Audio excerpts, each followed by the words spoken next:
Scientific notation is a way we can write out and work with really huge, massive numbers.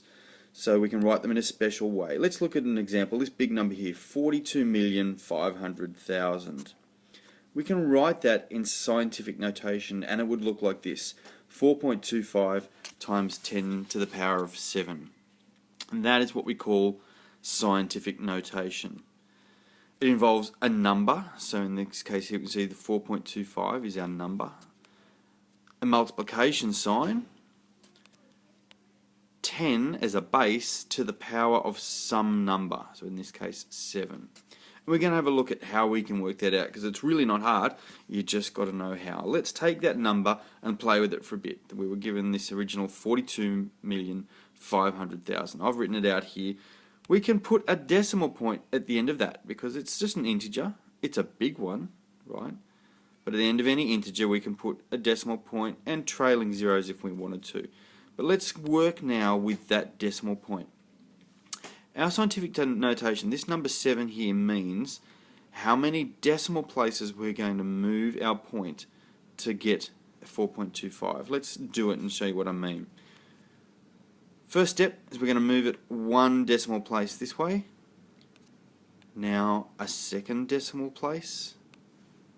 Then a third decimal place. 4, 5, 6. When we move it 7 places, we've got the decimal 4.25. So we take that and we write it out. 4.25, so all the numbers at the front, we can put them down as a decimal, times 10, because it always has this base 10 in scientific notation. And then our index is simply how many decimal places we had to move to get to this decimal. In this case it was 7. And that's our answer. 4.25 times 10 to the power of 7. So those steps, one more time, we turn the leading numbers into a decimal, or it could be an integer. If there was only one number, it would just be an integer on its own. So in this case 4.25.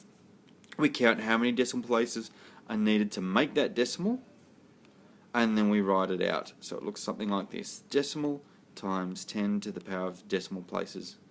And that, in a nutshell, is scientific notation. Let's have a look at a couple of quick examples before we finish. So the example is write 7,000 in scientific notation. Okay, this is not a massive number, but the process still works. We're going to write out 7 because that's our leading number. Right? There's only one of them, so it's not going to be decimal, it's just going to be an integer because there's only one number here. Times base 10 to the power of, now how many decimal places does it take to get from 7,000 to 7? Well, if we put our decimal place at the end, we move it 1, 2, 3 places, so it's going to be 7 times 10 to the power of 3. We can check that because if you actually expanded all that out, 10 to the power of 3 is 1,000 times 7 gives us 7,000. You don't need to do that. That was just a little check to show you exactly that it does work. What about this big one? 6,230,000,000 in scientific notation. Doesn't matter how big the numbers get, the process is still the same. So we're going to turn our leading numbers into a decimal. So we take the first number, put the decimal, and then the rest come after the decimal point. 6.23. How many decimal places does it take to get from from the end right up to our decimal? So let's go. We start at the end here and we go 1, 2, 3, 4, 5, 6, 7, 8, 9 decimal places to get me to 6.23. So that's the answer.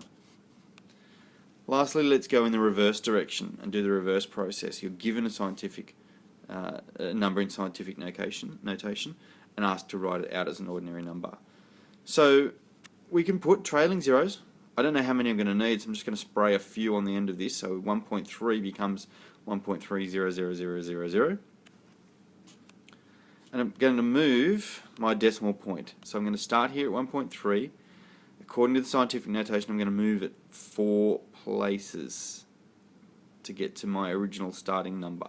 So let's do that. I'm going to move it 1, see is it there, 2, 3, and 4.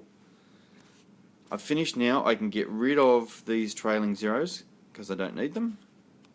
I can also get rid of the decimal point now, and I'm just left with my answer, 13,000.